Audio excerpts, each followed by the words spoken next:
right, well, we're going to talk about intra-industry trade today, which is trade in similar products. And the issue of what constitutes similar is going to be important, as I will explain later.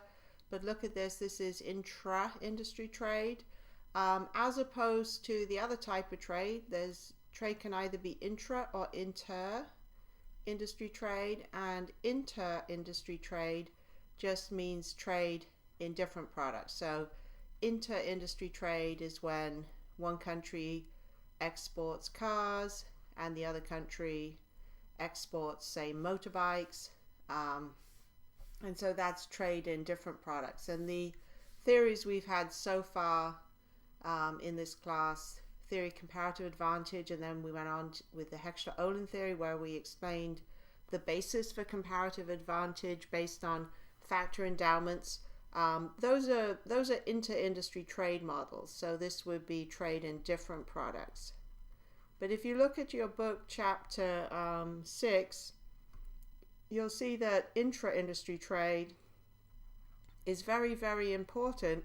And so if we want to explain it, we're going to have a new model of trade, because the old trade model really can't handle the idea that countries are trading similar products with each other, because in the old model you either are good at something or you're not. So it's all supply side, what we've done before. So a couple of terms to think about with intra-industry trade. We're going to need something called total trade, and total trade is just the sum of exports and imports. So X stands for exports and M stands for imports. And then we want something called net trade, which is the discrepancy between exports and imports. And oftentimes people will talk about net trade as being positive or negative, which means that they take exports minus imports, and then if imports are bigger, net trade is negative. For the purposes of what we're doing here, we actually really don't care which one's bigger. We just care that there's a discrepancy. So we're interested in the absolute value of net trade. So these, as you remember, these vertical lines mean let's look at the absolute value. So if imports were bigger, there would be a minus sign that we would drop. And so inter-industry trade then, which is the trade that is not net trade, and from now on we'll abbreviate this as being IIT. So let's write this down. Intra-industry trade, you know, dash there, is equal to total trade, so X plus M, minus net trade, because there's only two things trade can be. It can be intra-industry or inter. So if we subtract our inter-industry trade, we will have intra-industry trade. And then furthermore, whilst that's, we might be somewhat interested in the actual dollar amount of intra-industry trade, we're probably more interested in the share of intra-industry trade in total trade. So that can be found by dividing intra-industry trade, just clean that one up, can be found by dividing intra-industry trade by total trade. So we have X plus M minus the absolute value of net trade or intra-industry trade. So if we divide by X plus M, or total trade, we can find what fraction of total trade is intra-industry trade.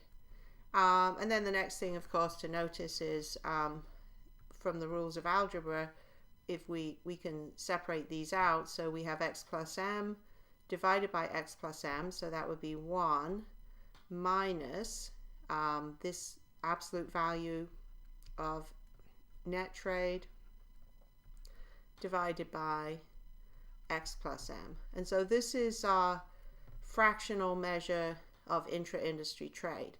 And the easiest way to see how this works out is by way of an example. So let's think about two countries, Japan and Korea. And if it's a intra-industry trade world, then they have exports and imports of the two goods. They each have some exports and some imports.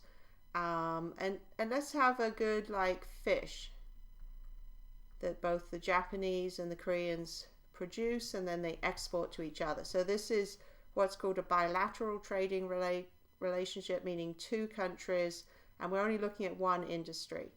And if you check with the book, you can see that if you were to be interested, say, in the total share of intra-industry trade, say in Japan, then what you would do is come up with a weighted average of the shares for each industry. But for the purposes of our quizzes and everything, we'll just stick to one industry just to get the general idea. First thing to notice here is you might be thinking, well, what do you mean by fish? Because there's a lot of differences in fish. Are we talking about tuna here? Are we talking about little tiny shrimps? And that's actually a very good point, because the way in which you define the industry makes a big difference to whether or not you find any intra-industry trade. Because if you're really general and just said the industry is food, then massive amounts of trade would be intra-industry trade. If you said it's fish, then that would be less. And what if you got really specific and said little tiny shrimp? The industry is the shrimp industry, and then in that case, seeing, say, the Japanese import tuna and export shrimp, for example, then that wouldn't be intra-industry trade at all. So that's really a subject for graduate students who are working in this area, or faculty, but just bear in mind that the definition of an industry is subject to debate, as it is in many parts of economics. So that's something to keep in mind. What do we mean by an industry? All right, and following my usual practice of simple numbers, let's suppose that the Japanese export $90 million worth of fish to the Koreans. So that must mean that the Koreans are importing $90 million worth of fish. It's only two countries in this. And that they import $110 million worth of fish from the Koreans, who obviously must be exporting $110 million worth of fish, since we've only got two countries. And we can use this information to find out what the share of intra-industry trade is for this relationship, for this particular industry. So we have the intra-industry trade share. First we have, so we've got to find the net trade. Net trade is exports minus imports. So we have 1 minus, let's see, the absolute value of net trade. So we got 90 minus 110 million. So that would be negative 20 million. We'll drop the minus sign if we're talking about Japan. So we got 20 million divided by total trade. So you have to add the exports and the imports. So 90 million plus 110 million, that would be 200 million.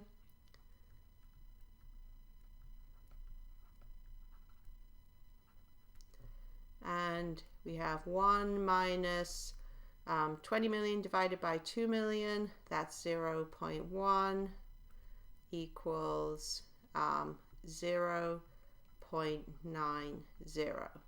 And the interpretation of this is that 90% of trade in fish between Japan and Korea is intra-industry trade. There will be questions like this on your quizzes.